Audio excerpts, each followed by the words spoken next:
Check, check, check, check.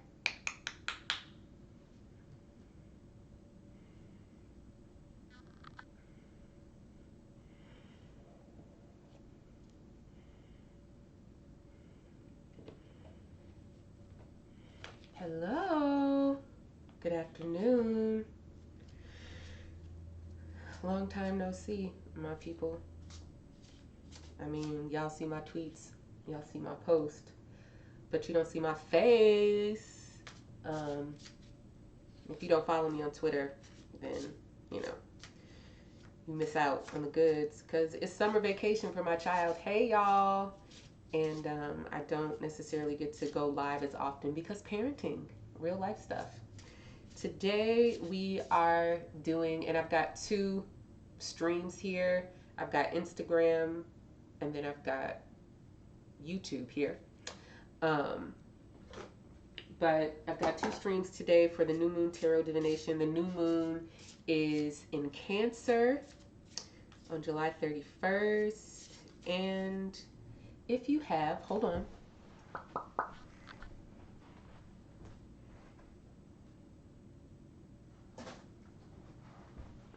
What did somebody say here? If you have the 2019 Sidereal Astrology Guide, and I read this in the last live tarot divination that I did kind of impromptu last month. But as you see here, this is all blue. This is July. And this is all blue because everything that's moving signs is moving from Gemini to Cancer. And actually, right now, the Sun, Mercury, Venus, and Mars are all in Cancer. This is the first of 4 stelliums this year. Stelliums are when multiple planets come together in one sign. If we go to August in the 2019 Sidereal Astrology Guide, you see that it is all yellow. Why? Because the Sun, Mercury, Venus, and Mars will all be in Leo in August going into September. And then when we turn to September, right, we get a little mix up, but for the most part, everything is this blue color. All of this blue color is stuff moving into Virgo. And then in November, as we go into December of 2019 and January of 2020, you see the purple here for Sagittarius. So I wrote a little something, just a little sentence that I want to share in preface of this new moon. I'm going to give you a little bit of astrological direction for where you can look at your own chart to really understand what's happening with this new moon. But what I wrote just here now, and I am watching for comments and such, is belonging is the tangible and felt state of having one's primary needs, that's food, shelter, and safety, met by and among people who are mutually invested in each other's survival. Belonging is the tangible and felt state of having one's primary needs met by and among people who are mutually invested in each other's survival. Home is where you belong, and you belong where you have home. And those are the words and the experiences and conversations and focus that we are having just now. A couple of days ago on CNN, there was a talking head on there, a news journalist who was taking very personally Donald Duck's comments about Baltimore because that is his home. 4 women Congress people were told to go back home by Donald Duck. People who have been kidnapped and imprisoned in concentration camps here in the United States left their home to find a new home, a new sense of belonging, safety, food, and shelter. What is home for you? Where is home? Where do you belong? How do you get your needs met? One of the things that has been so prominent as planets have piled up in Cancer over the course of this past month is your body. The moon is your body. The moon is where your consciousness comes alive. And so the needs of the body are loud, and everything becomes subservient to the needs of the body when you have natal planets in Cancer, and when we move through these phases here, like right now, where there are 4 planets in Cancer. So it does not matter whether you have any natal planets, that means any planets in your birth chart that are in Cancer or not. It does not matter. The fact of the matter is you have borrowed Cancer. And borrowed Cancer means in the sky right now in real time, you have 4 planets in your Cancer house. Most important to understanding this is, where is the moon in your birth chart? As always, this is sidereal, always, never tropical. So if you are not familiar with your tropical birth, your sidereal birth chart, then you should go to thepeoplesoracle.com and click sidereal birth chart in the menu and use the instructions there to cast your sidereal birth chart. It's important that you use whole sign houses, because otherwise the topics are misaligned between multiple houses, and it becomes difficult to impossible to interpret houses in the way that is fundamental for how I talk about astrology. So where is your moon? What has been your experience of home and mother and being in a body? How have you been conditioned to address the needs of your body? This is what all of these Cancer things magnify. These Cancer transits magnify our own relationship with our body. If you have dissociated from your body because you have moon in an air sign like Libra or Aquarius or Gemini, it has meant that you disconnect from the physical sensations of your body in order to perceive your own body through the lens of other people, Air sign moons, again, Libra, Aquarius, and Gemini, can be disconnected from the instinct of hunger, of pain, of whatever it may be, because they have been given messages that silence their own bodies. If you have the moon in a fire sign, your own body is subservient to the will. It means that your body is subservient to your need to act and your intentions, and that maybe it's more important for you to do than it is for you to be. If you have your moon in an earth sign, Capricorn, Virgo, or Taurus, this is the needs of the body subservient to what can be tangibly perceived. This is probably the most congruent placement for the moon, aside from having the moon in a water sign, ideally Cancer. And then if you have the moon in a water sign, instinct, you are connected to instinct, your body. And how to get those needs met is loud and clear. And it can often drown out your intellect or your will. Anyways, I've got 2 decks today. Last time I did this reading, it was really impromptu because life just been lifing. And I experimented with just reading 3 cards and then a couple other cards, from my Dusk to Onyx deck. So today I'm going to do that. I'm going to start with 3 cards. Feel free to send comments and messages. And my allergies have been out of control, so if I have to sneeze or blow, forgive me. All right, so let us lay down these cards for the new moon in Cancer. Home, belonging, food, safety, and yo mama, dead or alive, is speaking at this moment. And what is she saying? What are you remembering? What is your body remembering about mother, about belonging, about home, about safely? Hey, Melissa, what is your body remembering? And how do you hear your body? Do you hear your body? Something I've been working on is first thing in the morning is to really just consciously pay attention to every part of my body.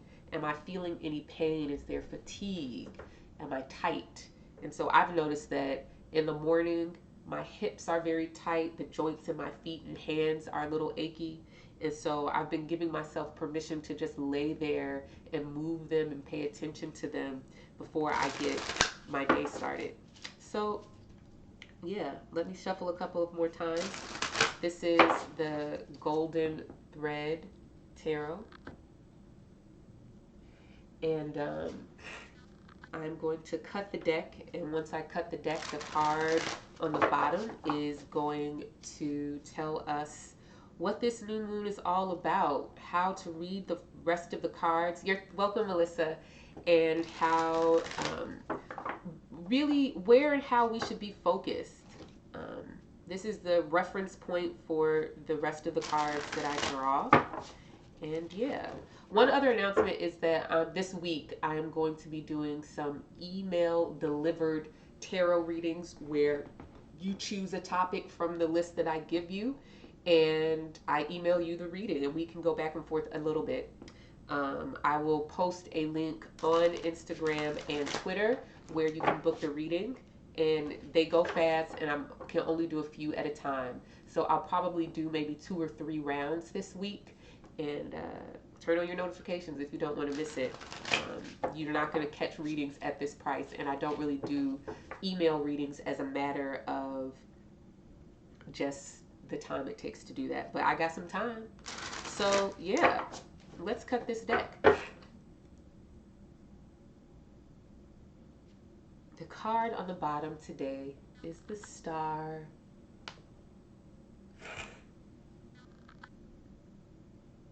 Now, this is really interesting because in more traditional renditions of the Star in the Rider-Waite Coleman Smith deck, the woman is kind of transferring water, but also mostly pouring it, right? In this one, she's gathering water.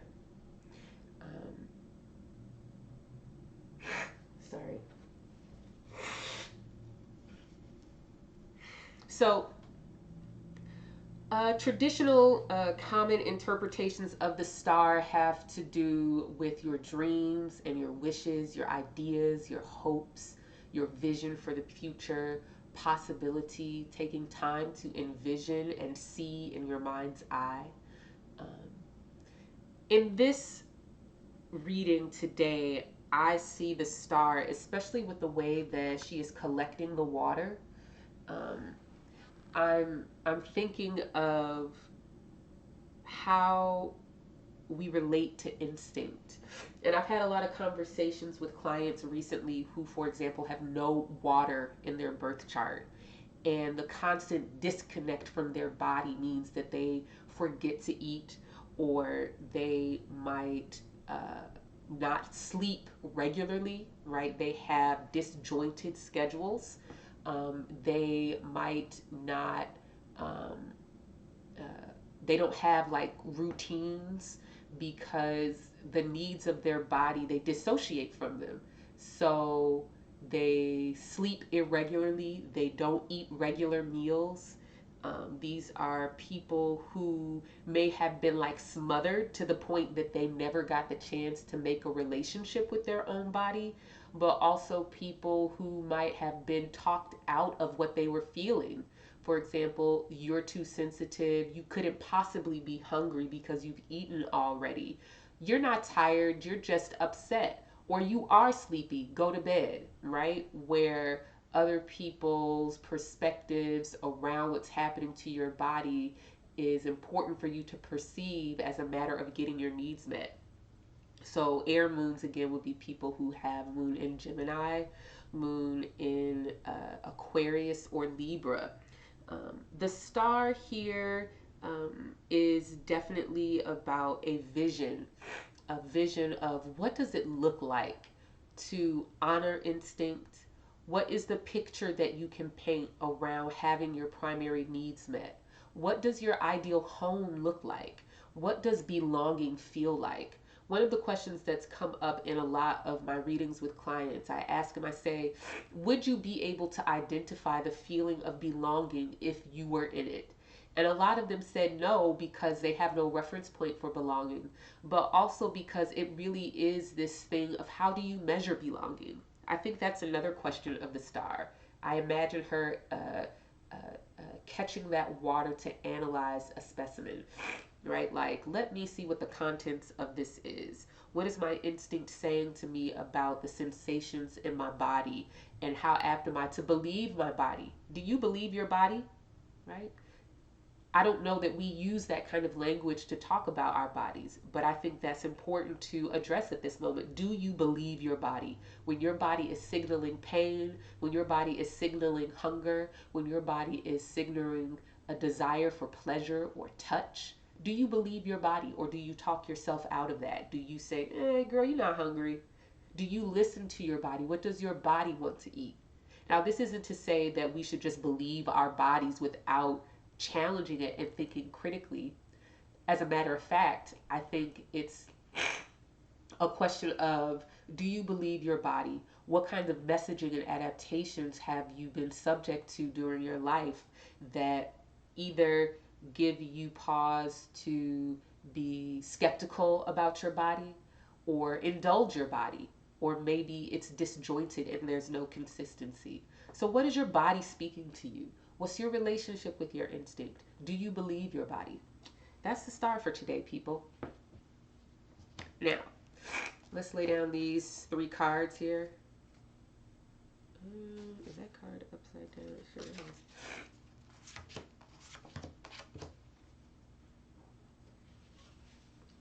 All right. We have the 7 of Swords, the 4 of Cups, and the 10 of Swords. For those of you all who actually read tarot, I already know your response when you see these cards, and I say these cards, but I'm going to show them to you. This is the 7 of Swords.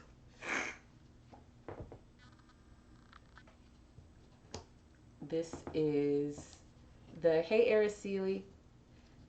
This is the 4 of Cups, and this little dumb card has been haunting me, so you know I've had to think so deeply about it. This is the Golden Thread Tarot, if you have never heard of it.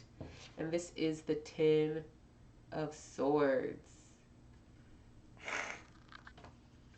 Let's start with the 7 of Swords. We have a lot of swords here, which is really fascinating.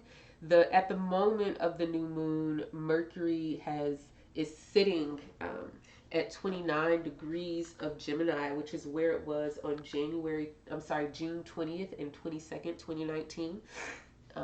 So I just asked on my Twitter page, one of my questions for reflecting this week is what conversations, what words did you think, speak, withhold, etc., as a plea to have your needs acknowledged and met around June 20th or 21st?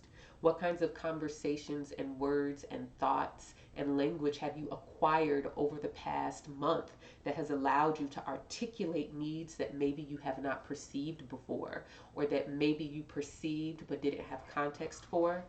As I always say, language is a consensus. And whenever you acquire the language for something, it's always saying me too, us, we. Language allows a group of people to articulate something they feel or see, right? So when you have the language to articulate a need, it's saying that this need is valid, right? Now that begs the question, if you cannot articulate a need, does it mean it's not valid? No. But if the needs require other people, the need must be articulated in some way, whether that's through words, whether that's through kind of the sixth sense of intuition. But wherever Mercury is involved, and at this point Mercury is involved because Mercury is moving slow and demanding our attention. Thank you, Jess. We know that articulating something with words is really important. So this 7 of Swords here, the traditional interpretations of that card have to do with doing something on your own, being a lone wolf. Sometimes it's talking about deception. However, I generally do not read the card that way. The 7 of Swords for me is about problem solving. It's about acquiring the tools. In this case, I do think it's language and words, acquiring the tools to articulate something that you may not have had the words for. So all of these questions that I've asked about conversations that you've had since June 20th, words that you've thought, and language that you've acquired to articulate the need of your body. The 7 of Swords is talking about that as being a means to solving a problem. If we reference this back to the star, right, and this idea of, do I believe my body, and what is the language? I'm sorry, do I believe my body? Um, and what kinds of experiences have supported or undermined my capacity to believe my body? Believing your body is necessary for survival. And so many of us are talked out of believing our bodies, especially women, especially black women. Our pain is unvalidated. Our pain is denied. Our pain is ignored. You're not in pain. You don't feel that. That doesn't hurt. There's nothing wrong with you. I don't have a diagnosis for you, right? Oftentimes, the way that our pain shows up is different than white men and white women. But again, because people may not have the language to articulate our pain, it's invalidated. And so this moment is asking us to acquire the language to articulate the feelings of our body. And it's asking you to believe your body and to challenge your body. Believe what your body is telling you about pain. Believe what your body is telling you about its desire for pleasure or food or touch. But also challenge the habits and adaptations you have taken on based on your upbringing, based on society. The other thing that I think is important about this card, when we bring it into the context of like the lone wolf, is this idea of validation versus rejection, right? And there is something about this card, the Seven of Swords, that says, I don't need for you to validate my needs. I have acquired the language, I have taken the risk, and I have used my words to articulate my need, right? And my needs are valid because I feel them. My needs are valid because I have language. We cannot forget that part, right? My needs are valid because I have the courage to speak them and acknowledge them. How can someone else acknowledge the needs that you won't speak? How can you have your needs acknowledged when you assume you'll be rejected? And just because you've been rejected before doesn't mean you won't be rejected again or that you will.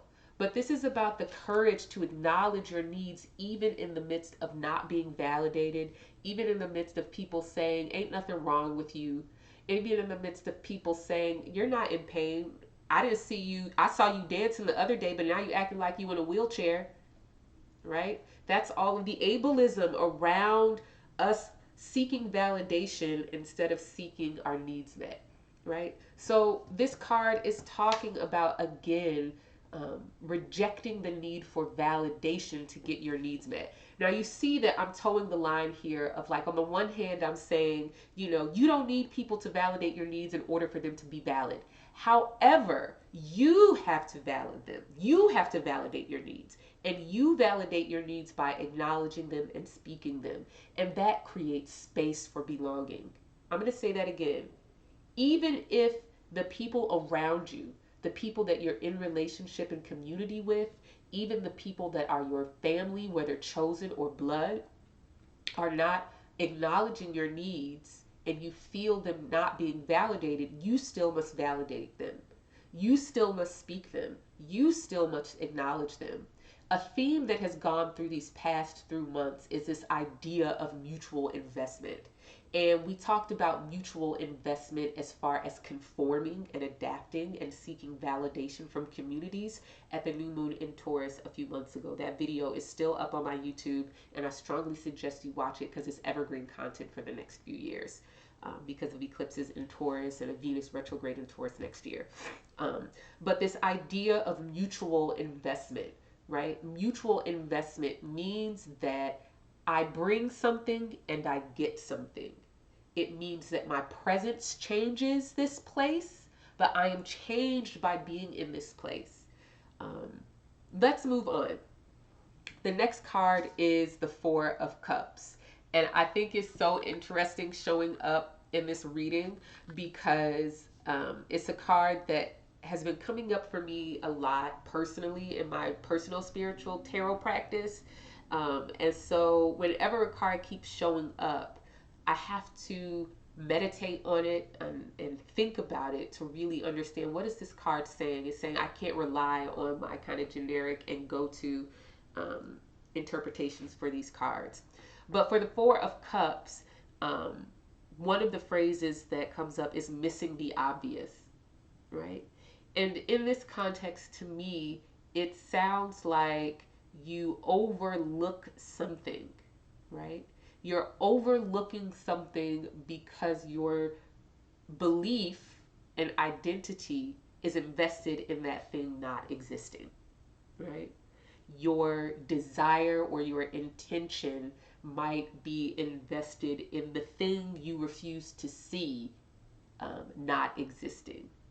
An example for this is, since we're talking about the body, um, not acknowledging pain or illness, because if you acknowledge that pain or illness, it will change who you are and what you're capable of, right? It will change the narrative around your ambitions and the possibility for relationship and belonging. But this Four of Cups is asking, what is the thing that has been loud and clear in your face that you have overlooked? And why have you overlooked it? What narrative are you invested um, uh, in as far as your identity or your ambitions or whatever it may be? What narrative are you invested in that is undermined by acknowledging this thing that you're overlooking?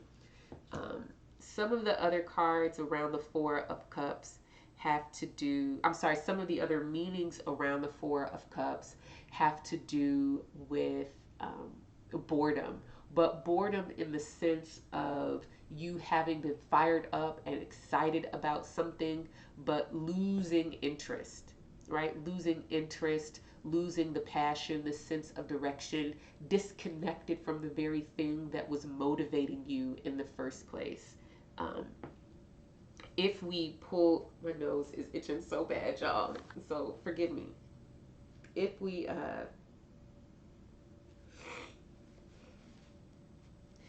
we pull all of these cards together, um, so far the star on the bottom, which is our reference point for today. I keep forgetting I got two cameras.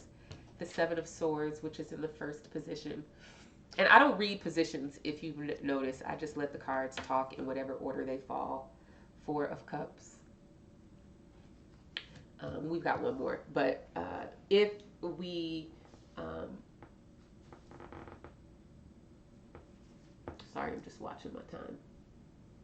Okay, if we pull these three cards together so far, we have the star that is asking us, do you believe your body, and what is your relationship with instinct? Instinct is by its nature unconscious. I've used that word a lot this year because of this focus on water signs. Jupiter has been in Scorpio since October of 2018, and now we have 4 planets this week in Cancer. At the new moon, it will be the Sun, Moon, Venus, and Mars in Cancer. And just as the moon leaves Cancer, Mercury comes back into Cancer from Gemini.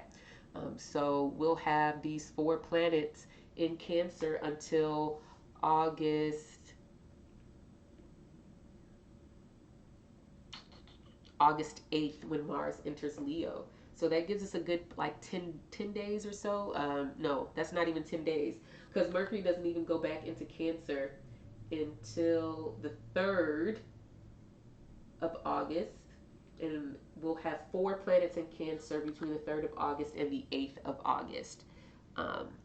So this word instinct, though, is the unconscious will to survive, get your needs met, and keep you safe, right? Um, um, Instinct by its nature, again, is unconscious. It means something that functions without your conscious will or awareness. And that's important because, again, when you're born, you don't have a fully developed consciousness, and that you live off of instinct for so long, right? Until you become aware of your own thoughts, until you become aware of thinking about things as as the capacity to think about things even though they may not be that way in the world.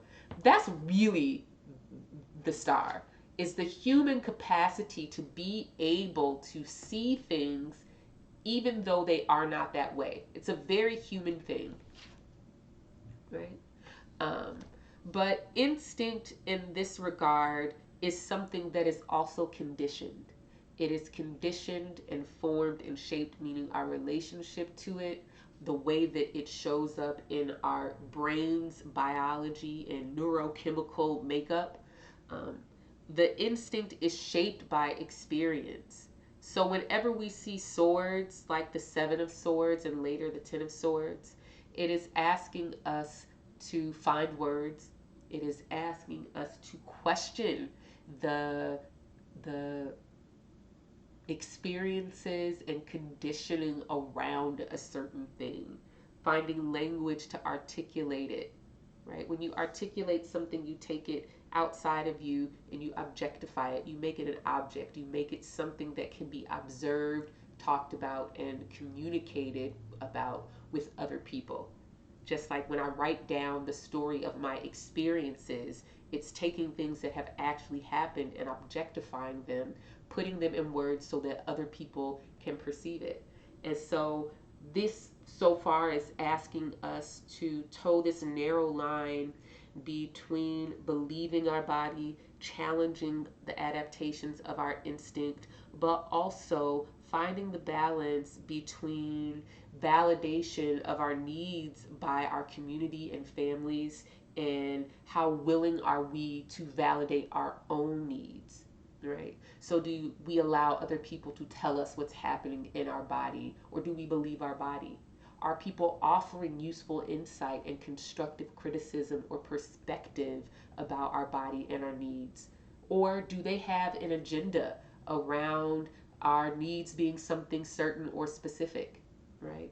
There's something about getting back to the basics here, that we have ambitions in the outer world, we have a will and things we want to accomplish, but if we get down to the basics, we cannot do any of those things without a body, right?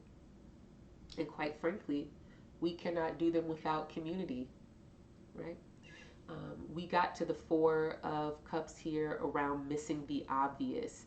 And there's something here about the courage to acknowledge the obvious, even though it may upend the narratives around our ambitions and our desires, and the story that we've been telling about what our needs are. I don't need this. I don't. You ever heard of like the pick me's, right? We can be pick me's in our own life. I don't really need to live in a place that's dot dot dot dot dot, or I don't really need these relationships with these. I don't need people, right? When in fact that might be the very thing that bridges the gap between where you are now and where you want to be. So again, questioning these narratives about our needs. I think, yes, that's that on that. Let's get to this Ten of Swords, y'all. This has been a long visitor in our tarot divinations for new moons and full moons over the course of this year, since I started doing them in March. Excuse me.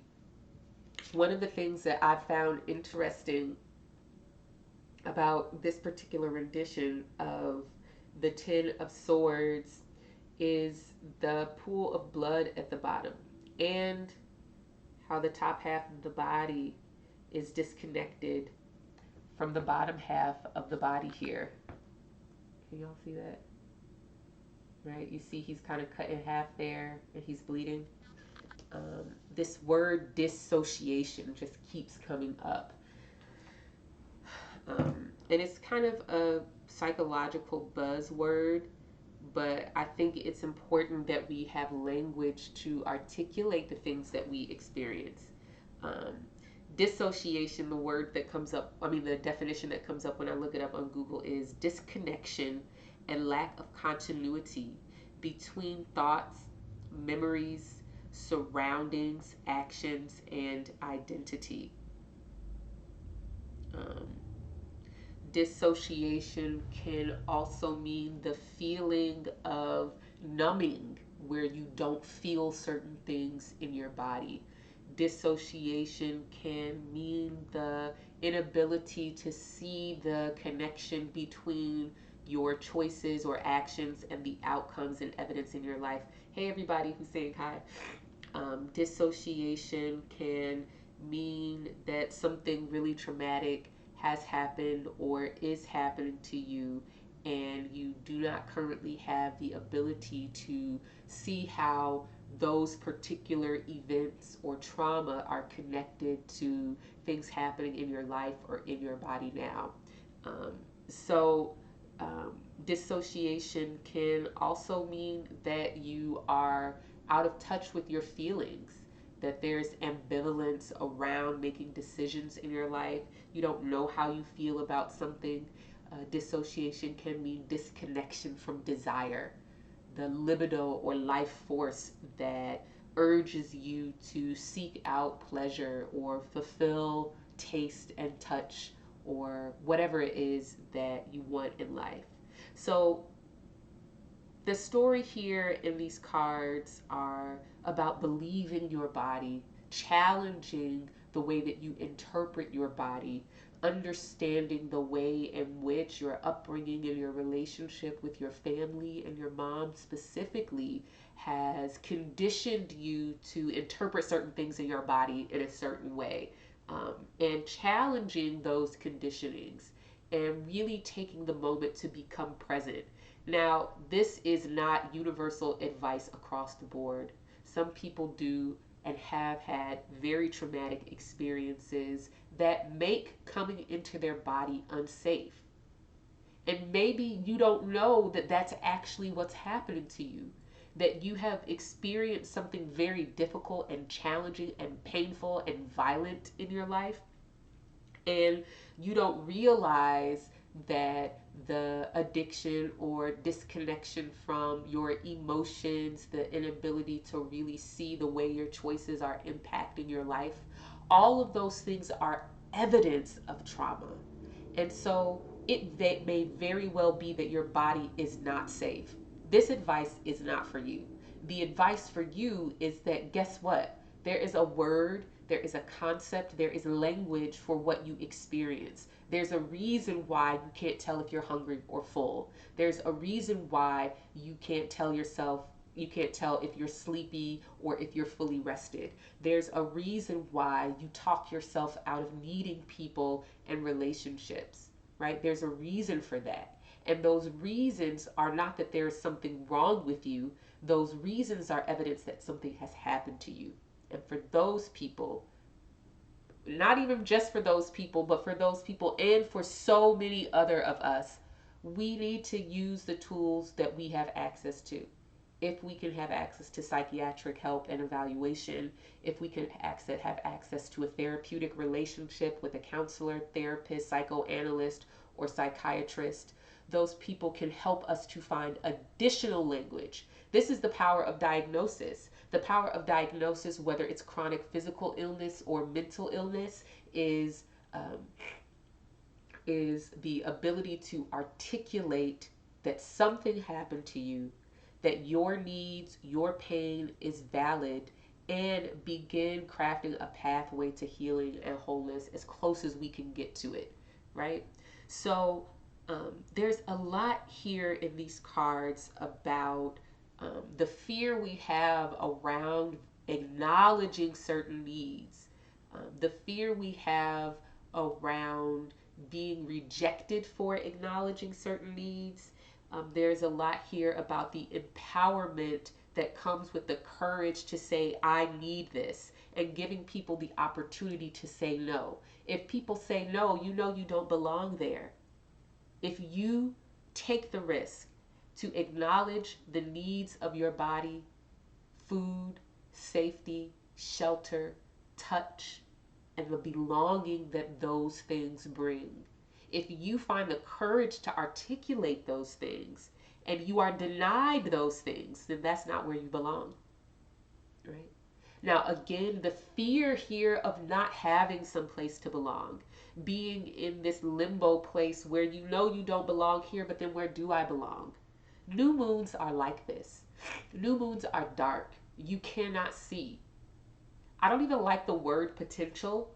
I like more the idea of a series of events or narrative having been set in motion and you not having enough distance to perceive the consequences of what has really happened. We all have new moon moments in our life where we finally make a decision in a place where we've been ambivalent. We finally step forward and say something that we have not said because we were afraid. And we don't know what the consequences of that are going to be. The only option we have is to keep living because eventually things will be made clear to us. I think that's all I want to say about these particular cards. And I'm just actually going to pull one card with my Dust to Onyx tarot deck just as an addendum to this. Thank you, Lindy Jones on YouTube there.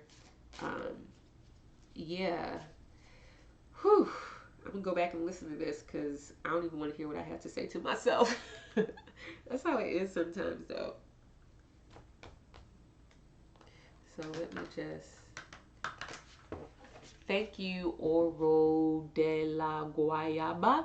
Oro de la Guayaba? I don't know, something like that. Sorry, I tried. Yeah. So these cards are so hard to shuffle, but they're so beautiful, and I don't want to mess them up. The little gold foil on the sides, perimeter of the cards. Oh, thank you, Lustful Cherry. I wish my nose would stop itching, though. Take your medicine and your vitamins, people. That's my lesson for the past 2 weeks. You don't often realize the impact that stress has on your body until you finally sit down and everything catches up to you and you realize that you've been ignoring your body in order to deal with stressful circumstances or conflict in your life. And it's okay to take a moment to recalibrate. Recalibrate your sleep routine, your eating routine, your vitamins, don't believe what anybody says. Take your vitamins, especially if you have a compromised immune system or some kind of disease like celiac, which I have, that obstructs your ability to absorb certain stuff from food. That was my lesson over these past few weeks. So, but you do what you know is best for you. And then ask somebody professional for advice if you don't know. All right, let's cut this deck and see what this Dusk to Onyx. Oops. The Four of Blades. That is the Four of Swords. This particular card has these different kinds of blades, machetes, and knives. A spade almost. This card speaks to me of routine. Now, mind you, I have not done a lot of work with these cards, so this is just intuitive, and I know the book has some meanings, but when I see this card, this card speaks to me about the safety, the comfort, the familiarity, and the peace that comes with routine. The ability to have a carved out path for how your day or month or year is going to go, and that providing a sense of stability for you.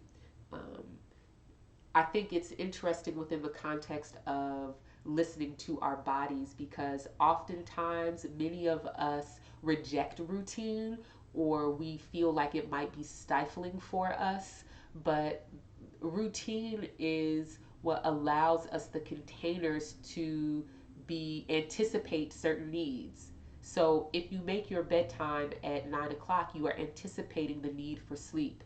If you set your meals at certain intervals, you are anticipating the need for food. If you set a date and time to meet up with your friends, you are anticipating the need for comfort or company or belonging or conversation. Anticipating needs is the function of routine. So, what is your relationship with routine in your life? Are you someone who rejects routine, who struggles with routine? Are you someone who is locked down tight into routines that stifle your ability to be flexible and meet certain needs that arise? Again, this towing the line of, you know, these two things, right? The one card here is the Ace of Coins. So, what that tells me is that, in very practical terms, this next 2 weeks and 6 months is about routine. It is about adjusting your routine as you come into awareness and acknowledgement of different needs of your body, of your lifestyle. It is about time and your relationship with time, and how your relationship with time either supports or undermines your ability to have your needs met by your community and family and friends, but also your ability to acknowledge your needs. I know, for example, me, I've struggled with going to bed since my son is not in school right now, and it's been hard for me to figure out the best way to manage time. Also, I've been dealing with like all kind of minor health issues that I've been getting on top of. So this moment, this new moon, is the new routine of your body to learn how to be real with yourself about what your needs for sleep and food are, to be real about what your people needs are, and to create spaces in your life where you can anticipate those needs. Um, I think that that's all I have to say about that. My nose is itching and these allergies are whack and I need to blow my nose, and I appreciate y'all patience with me. Follow me on Instagram and YouTube at People's Oracle. I'm going to be offering 2 to 3 rounds of email delivered tarot readings where you choose your topic and I pull cards for you and send them to you via email.